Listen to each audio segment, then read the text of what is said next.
എന്റെ ബാനറിൽ രണ്ടാമത്തെ ഷോർട്ട് ഫിലിമാണ്. അപ്പൊ രണ്ടാമത്തെ ഷോർട്ട് ഫിലിം എനിക്ക് ചെയ്യാൻ വല്ലാത്തൊരു ഭാഗ്യം കിട്ടിയിട്ടുണ്ട്. ഇത് വളരെ സ്ട്രൈറ്റ് ആയിട്ട് പറയുന്ന ഒരു ലവ് സ്റ്റോറിയാണ്. നമ്മൾ അതിൽ ചെറിയ രീതിയിലുള്ള എന്താ പറയാ ചെറിയ ഉയർച്ചയും താഴ്ചകളൊക്കെ നമ്മൾ കൊണ്ടുവരാൻ ശ്രമിച്ചിട്ടുണ്ട്. പിന്നെ ഷോർട്ട് ഫിലിം ആകുമ്പോൾ ഉണ്ടാവുന്ന എല്ലാ പരിമിതികളും തരണം ചെയ്തിട്ടാണ് ഞങ്ങൾ ഇതൊക്കെ ചെയ്തിട്ടുള്ളത്. ഇതിന്റെ ഒരു ഇപ്പോൾ നമ്മൾ സ്ക്രീനിൽ കാണുന്ന തരത്തിലേക്ക് അത് മാറുന്നതിന് വേണ്ടിയിട്ട് ഞങ്ങളുടെ ടീമിന്റെ വല്ലാത്തൊരു എഫർട്ട് ഉണ്ടായിട്ടുണ്ട്. അപ്പൊ ആ എഫർട്ടാണ് ഇന്ന് നിങ്ങൾ കണ്ടതും നിങ്ങൾ ഞങ്ങളെ പ്രശംസയുമായിട്ടുള്ള ഔട്ട്പുട്ട്. പിന്നെ ഇതില് അഭിനയിച്ച ആൾക്കാരനെ അവരവര് തന്നെ ഓരോ ക്രൂവും അവരവര് പരിചയപ്പെടുത്തും. ഞാനായിട്ട് പരിചയപ്പെടുത്തുന്നില്ല. എന്റെ ഭാഗത്തുനിന്ന് എനിക്ക് തോന്നിയിട്ടുള്ള ഒരു കാര്യം, ഞങ്ങളുടെ ടീമിന് കുറച്ചുകൂടി ഒരു സൗകര്യങ്ങളും സമയമാണ് ഞങ്ങളെ സംബന്ധിച്ച് ഏറ്റവും പ്രതിസന്ധി ഉണ്ടായിരുന്നു. ഈ സമയം കിട്ടുമായിരുന്നെങ്കിൽ ഞങ്ങൾ ചിലപ്പോൾ അടുത്ത പ്രൊജക്റ്റുകളോ അല്ലെങ്കിൽ ഇനി വരാനിരിക്കുന്ന പ്രൊജക്റ്റുകളോ ഒക്കെ കുറച്ചും കൂടി നന്നാവും. ഞങ്ങൾക്ക് സമൂഹത്തിനോട് പറയാൻ പറ്റാവുന്ന തരത്തിലുള്ള വിഷനുകൾ ഞങ്ങളുടെ കയ്യിലുണ്ട് എന്നുള്ളതാണ് എനിക്ക് പറയാനുള്ളത്. മൈൻഡ്സൂമിന്റെ ഭാഗത്തു നിന്നും കൂടിയാണ് ഞാൻ പറയുന്നത്. ആസ് എ ഡയറക്ടർ എന്നുള്ള നിലയ്ക്ക് മാത്രമല്ല, അത്തരം വിഷനുകൾ ഞങ്ങൾ ഓരോരുത്തരുടെ ഉള്ളിലുണ്ട്, ഞങ്ങൾ ഈ ടീമിന്റെ ഉള്ളിലുണ്ട്. അത് ഇനി വരാൻ പോകുന്ന കാലഘട്ടങ്ങളിൽ അത്തരം വിഷ്വലുകളും അത്തരം സിനിമ ആഖ്യാനങ്ങളും ഞങ്ങൾക്ക് കൊണ്ടുവരാൻ സാധിക്കുമെന്നാണ് ഞങ്ങൾ വിചാരിക്കുന്നത്. ഇനി ക്രൂഡിലെ ഓരോരുത്തരും അവരെ കുറിച്ചിട്ട് പറഞ്ഞു. എന്നെ ഞാൻ പരിചയപ്പെടുത്തിയില്ല. എൻ്റെ പേര് സുഹേഷ് മാട്ടത്തിൽ നിന്നാണ്. എൻ്റെ ഏകദേശം ഒരു 9ാമത്തെ 10ാമത്തെ ഷോർട്ട് ഫിലിമാണ്. ഒരു 4 ഷോർട്ട് ഫിലിം മാത്രമേ പുറത്തേക്ക് വന്നിട്ടുള്ളൂ. ബാക്കി 6 ഞാൻ പുറത്തേക്ക് വന്നിട്ടില്ല. കാരണം അതൊന്നും എന്നെ സംബന്ധിച്ച് ഞാൻ ചെയ്ത വർക്കുകളിൽ സാറ്റിസ്ഫൈഡ് ആവാത്തത് കൊണ്ടോ എന്തോ എനിക്ക് പുറത്തേക്ക് ഇറക്കാൻ കഴിഞ്ഞിട്ടില്ല. ഇത്രയാണ് എൻ്റെ ഒരു സിനിമോഗ്രാഫിയും ഈ സിനിമയെ കുറിച്ചിട്ടുള്ള എൻ്റെ ഒരു കാരണം. പിന്നെ ഈ സിനിമയെ കുറിച്ചിട്ട് കൂടുതലായിട്ട് ഒരു ഡയറക്ടർ പറയേണ്ടത് ആവശ്യമില്ല. അതിൽ നിന്ന് കിട്ടുന്ന കാര്യങ്ങൾ എന്താണെന്ന് ഉള്ളത് നിങ്ങൾ പറഞ്ഞു. ഇനി ചോദ്യങ്ങൾക്ക് മറുപടി പറയാന്നുള്ള ആയിരിക്കും എന്നെ സംബന്ധിച്ചൊരു കാര്യമുള്ളത്. ബാക്കി ഞാൻ ഇവർക്ക് കൊടുക്കും. ഹായ്, എൻ്റെ പേര് അക്ഷന്ദ്ര. ഞാൻ ചിത്രൻ കാതലിൽ അഭിനയിച്ചാണ്. ഫസ്റ്റ് ആയിട്ട് ഒരു ഷോർട്ട് മൂവിയാണ്. അപ്പോൾ വളരെ ഹാപ്പിയാണ്. നിങ്ങളോട് എല്ലാവരോടും സംസാരിച്ചായിരുന്നു. എല്ലാവർക്കും ഇഷ്ടപ്പെട്ടെന്ന് വിചാരിക്കുന്നു. ആൻഡ് സുരേഷ് സാറ് വളരെ ഹെൽപ്ഫുൾ ആയിരുന്നു. എൻ്റെ കാഴ്ചപ്പാടിൽ ഞാൻ വിചാരിച്ചത് വളരെ പാടായിരിക്കും. ഞാൻ തിയേറ്റർ ആർട്ടിസ്റ്റാണ്. ഞാൻ അഡ്വർടൈസ്മെന്റ്സ് ചെയ്യാറുണ്ട്. പക്ഷെ എൻ്റെ ഒരു ഷോർട്ട് മൂവി എന്ന് പറഞ്ഞ രീതിയിൽ എനിക്ക് എങ്ങനെയാണ് ഡയറക്ട് ചെയ്യേണ്ടത് അല്ലെങ്കിൽ എങ്ങനെയാണ് ആക്ട് ചെയ്യേണ്ടത് എന്നുള്ള കാര്യങ്ങൾ എനിക്കൊരു കൺഫ്യൂഷൻ ഉണ്ടായിരുന്നു. അതായത് ചില ഭാഗങ്ങളിൽ ക്യാരക്ടർ പിടിക്കാനും എല്ലാത്തിനും സാർ എന്നെ ഒത്തിരി ഹെൽപ്പ് ചെയ്തിട്ടുണ്ടായിരുന്നു. ഞങ്ങളുടെ ഒരു കൺവെർസേഷൻ ആ ഒരു രീതി വെച്ചിട്ട് എനിക്ക് ക്യാരക്ടർ പിടിക്കാൻ പറ്റിയായിരുന്നു. സോ ഇതൊരു വലിയൊരു ലെസൺ ആയിരുന്നു. നിങ്ങൾക്ക് എല്ലാവർക്കും ഇഷ്ടപ്പെട്ടെന്ന് വിചാരിക്കുന്നു. Thank you. എന്റെ പേര് ഫീല. ഞാൻ ഫസ്റ്റ് സ്റ്റാർട്ട് ചെയ്ത് ചെയ്യുന്ന ഒരു ഷോർട്ട് മൂവിയാണ്. ഞാൻ ആദ്യമായിട്ട് ചെയ്യുന്ന ഒരു ഷോർട്ട് ഫിലിം. അപ്പോൾ നമ്മൾ സപ്പോർട്ട് ചെയ്ത എല്ലാവർക്കും താങ്ക് യു. ഇഷ്ടപ്പെട്ടു എന്നറിഞ്ഞതിൽ ഒരുപാട് സന്തോഷം. നമസ്കാരം. എൻ്റെ പേര് മുരുകൻ. ഒരു വർഷത്തെ സ്കൂളിലേക്ക് ആദ്യം പോകുന്നത്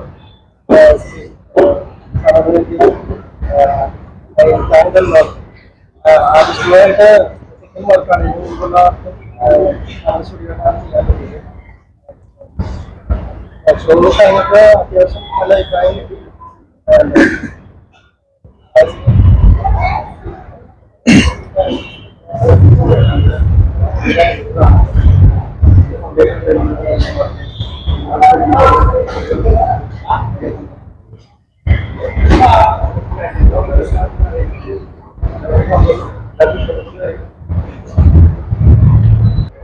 എൻ്റെ ഒരു രണ്ടാമത്തെ ഷോർട്ട് ഫിലിമാണത്.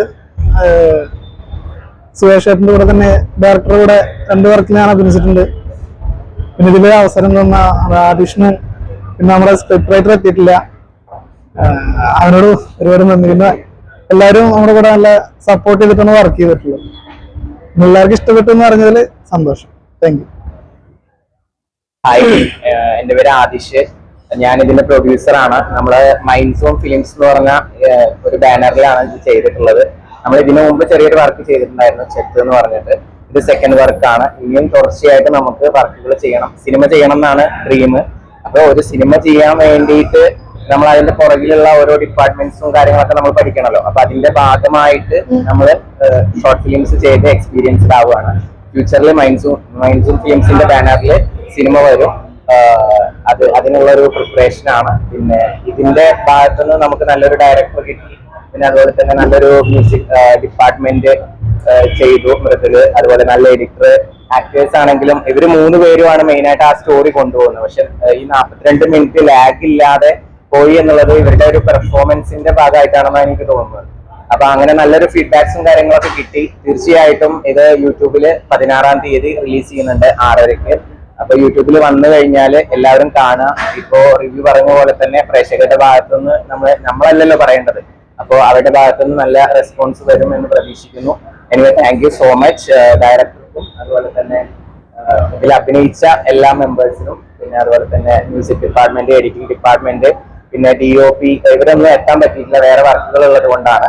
ഇവിടെ എത്തിയവർക്കും എത്താൻ കഴിയാത്തവർക്കും ഈ മൈൻഡ്സോൺ ഫിലിംസ് എന്ന് പറഞ്ഞ ബാനറിൽ സപ്പോർട്ട് ചെയ്ത് നിന്ന് എല്ലാവർക്കും ഒരുപാട് ഗ്രാറ്റിറ്റ്യൂഡ് പറയേണ്ട ഒരു നിമിഷത്തിലാണ് നിൽക്കുന്നത്. Thank you so much. അതുപോലെ തന്നെ ഞങ്ങളുടെ ക്ഷണം സ്വീകരിച്ചെത്തിയ എല്ലാ മീഡിയ ഡിപ്പാർട്ട്മെന്റ്സിനും ഒരുപാട് നന്ദിയുണ്ട്. നിങ്ങളുടെ സപ്പോർട്ടാണ് ഞങ്ങൾക്ക് വേണ്ടത്. Thank you so much. ഇതിന്റെയൊക്കെ ലിങ്ക്സ് ഞങ്ങൾക്ക് അയച്ചു തരിക. തീർച്ചയായിട്ടും ഞങ്ങൾ ഷെയർ ചെയ്ത് നിങ്ങൾ സപ്പോർട്ട് ചെയ്യുന്നതാണ്. Okay, thank you so much. നമ്മൾ ജോണി പിക്ചേഴ്സ് എന്ന് പറയുന്ന യൂട്യൂബ് ചാനലിലാണ് ഇത് വരുന്നത്. തിങ്കളാഴ്ച 13-ാം തീയതി ട്രെയിലർ വരും. പിന്നെ 16-ാം തീയതി 6:30-ന് ഇതിന്റെ ഫൈനൽ ഔട്ട് വരും. അത് കഴിഞ്ഞ് 1 വീക്ക് കഴിഞ്ഞാൽ ഇതിന്റെ സോങ് വരും. എല്ലാം ഒരു 2 വീക്സിനുള്ളിൽ ട്രെയിലർ, ഫൈനൽ ഔട്ട്, അതുപോലെ തന്നെ സോങ് ഇതും വരും. അപ്പോൾ നിങ്ങളുടെ എല്ലാവരുടെയും സപ്പോർട്ട് ഉണ്ടായിരിക്കണം. Thank you so much. കഥയ്ക്ക് 2ാം ഭാഗത്തിന് സ്കോപ്പ് ഉണ്ട്. നമുക്ക് അതിന്റെ സ്ക്രിപ്റ്റും കാര്യങ്ങളൊക്കെ ലെവലായിട്ട് വരികയാണെന്നുണ്ടെങ്കിൽ നമുക്ക് തീർച്ചയായിട്ടും ആലോചിക്കാൻ പറ്റുന്ന ഒരു കാര്യമാണ്. Okay, thank you so much.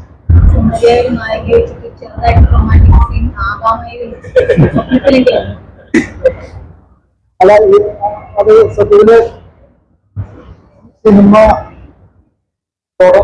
സിനിമയുടെ ഒരു പാമ്പ് തുടങ്ങുന്നത് സിനിമ എന്ന് പറയുന്ന ബോൾഡായിട്ടുള്ള ഒരു ഒറ്റയ്ക്കെല്ലതും ഏറ്റെടുത്ത് ഒരു കഫേ നടത്തുന്ന രീതിയിലേക്ക് കൊണ്ടുവരുന്ന ഒരു പൊസിഷനിലാണ് നമ്മൾ പറഞ്ഞു തുടങ്ങുന്നത്. അപ്പൊ അത് അമിതമായിട്ടുള്ള ഒരു പ്രണയം കാണിക്കേണ്ടെന്ന് ഉള്ളത് കൊണ്ടാണ്. അത് അത്രയും മതിയാവും, അത്രയും മനസ്സിലാവാൻ അത് മതിയാവും എന്നുള്ളത് കൊണ്ടാണ് ഒരു പരിധി വെച്ചത്, കൂടുതലാവാതെ. പിന്നെ അതിന്റെ ക്ലൈമാക്സിനോട് അടുപ്പിച്ച് തന്നെ അത് ഇവർ പരസ്പരം കൂടിച്ചേരാതെ തന്നെയുള്ള ഒരു ക്ലൈമാക്സ് നമ്മൾ തീരുമാനിച്ചത്. അതുകൊണ്ടാണ് ഇതിനെ ഒരു ക്ലീഷേ കണ്ട് തീർന്നവർക്ക് ഒരു ആലോചനക്ക് വഴിയൊരുക്കുക എന്നുള്ള ഒരു ഉദ്ദേശം കൂടി അതിലുണ്ടായിരുന്നു.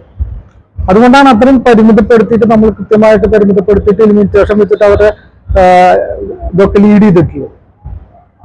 അതല്ലാതെ തന്നെ ഫീൽ ചെയ്തിട്ടുണ്ടാവും എന്നാണ് വിചാരിക്കുന്നത്. അതല്ലെങ്കിൽ ചിലപ്പോ എന്റെ പരിമിതിയായിരിക്കും. അതെ, അതുപോലെ തന്നെ ഇതിലൊരു നോർത്തിന്റെ ഒരു ഭായിയുടെ കഥാപാത്രം വന്നിട്ടുണ്ട്. ആ. ആ ഒരു ക്യാരക്ടറിലേക്ക് എങ്ങനെയുണ്ട്? അത് വളരെ ഈ ഒരു കാലഘട്ടത്തിലെ ഒരു ക്യാരക്ടർ. അതെ, നമ്മളിപ്പോ ഏത് ഫ്രെയിം വെച്ചാലും ഒരു നോർത്ത് ഇന്ത്യ ആയിട്ടുള്ള ഒരാളുണ്ടാവും. അതേപോലെ എനിക്ക് തോന്നുന്നു നമ്മൾ ഇനി ഫ്രെയിം വെക്കുമ്പോ ഫ്രെയിമിൽ വരാവുന്ന മറ്റൊരു ആള് ഒരു ട്രാൻസ്ജെൻഡേഴ്സ് എങ്കിലും നല്ല കഥാപാത്രമായിട്ട് വരണം. അത്തരം ഫ്രെയിമുകൾ നമ്മളുടെ ഉള്ളിൽ ഉള്ളത് കൊണ്ടാണ് അത്തരം ഒരു കഥാപാത്രത്തെ നമ്മൾ ഫിക്സ് ചെയ്തിട്ടുള്ളത്. അതിൽ വരാവുന്ന ഇതുവരെ ഭാഷ പഠിക്കാത്ത നോർത്ത് ഇന്ത്യക്കാരുണ്ട്. അതാണ് നമ്മൾ ആ ഫോണിൽ കൂടെ മലയാളം ഹിന്ദി ആക്കിയിട്ട് ട്രാൻസ്ലേറ്റ് ചെയ്ത് പറഞ്ഞു കൊടുക്കുന്നത്. കാരണം അവര് 5 കൊല്ലം 10 കൊല്ലം ആയാലും ഇപ്പോഴും മലയാളം പഠിച്ചിട്ടുണ്ടാവില്ല. അപ്പൊ അങ്ങനത്തെ അവരുടെ ഒരു സ്വഭാവ സവിശേഷത കൂടി നമ്മൾ അതിൽ ഒരു വരി കൊണ്ട് പറഞ്ഞിട്ടുള്ളതാണ്. മലയാളികൾ നേരെ തിരിച്ചാണല്ലോ, നമ്മൾ എവിടെ ചെന്നാലും അവിടുത്തെ നടുകണ്ടം തിന്നുന്ന സ്വഭാവമുള്ളത് കൊണ്ട് മറ്റുള്ളവർ അങ്ങനെയല്ലല്ലോ. ആ ഒരു സാധനം നമ്മൾ ഒരു വരിയിൽ പറഞ്ഞിരുന്നു.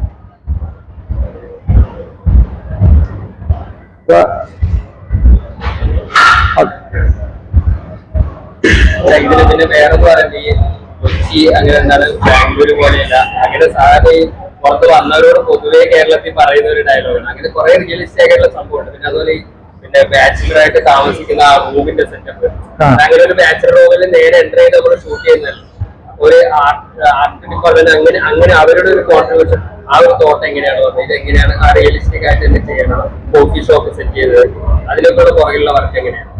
ഇപ്പൊ ആദ്യത്തെ നമ്മളെ കൊച്ചി അല്ല മറ്റേ ബാംഗ്ലൂര് പോലല്ല, ഇത് കൊച്ചിയാണെന്ന് പറയാൻ നമ്മുടെ സൂപ്പർ സ്റ്റാർ പറഞ്ഞു വെച്ച ഡയലോഗ് ഉണ്ടല്ലോ, അതിനൊരു അണ്ടർലൈൻ ചെയ്ത. മറ്റൊരു കാര്യം, കോഫി ഷോപ്പുകൾ ഈ നമ്മളുടെ കഥാപാത്രം അത്രയും വളർന്നുണ്ട് എന്നുള്ളതിന്റെ ഏറ്റവും ബേസ് ആണ് അവരെ സ്ഥാപിച്ചിട്ടുള്ള പശ്ചാത്തലം. അത്രയും ഗ്രാൻഡ് ആയിട്ടുള്ള ഒരു കോഫി ഷോപ്പ് നമ്മൾ തെരഞ്ഞെടുത്തു. ഇപ്പോഴത്തെ ബാച്ചിലേഴ്സിന്റെ നമ്മൾ കണ്ടിട്ടുള്ള അത് പ്രത്യേകം നമ്മൾ പ്രത്യേകിച്ച് ഒരു ഇൻവെർട്ടർ ഇടാതെ തന്നെ നമുക്ക് കാണിക്കാൻ പറ്റുള്ളൂ. അപ്പൊ നമുക്ക് ഈസി അല്ലേ കഥ പറയാൻ. അതുകൊണ്ടാണ് അത് പെട്ടെന്ന് ആ പശ്ചാത്തലം തെരഞ്ഞെടുത്തത്. Thank you.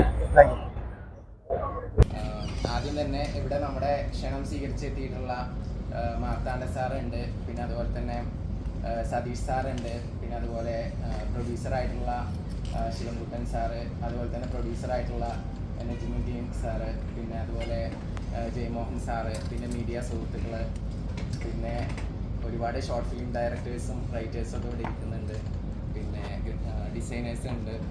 അപ്പോൾ ആരെങ്കിലും വിട്ടുപോയിട്ടുണ്ടെങ്കിൽ ക്ഷമിക്കണം. എല്ലാവർക്കും ഈ ഒരു ഷോക്ക് വന്നതിൽ വളരെയധികം താങ്ക്സ്, നന്ദിയുണ്ട്.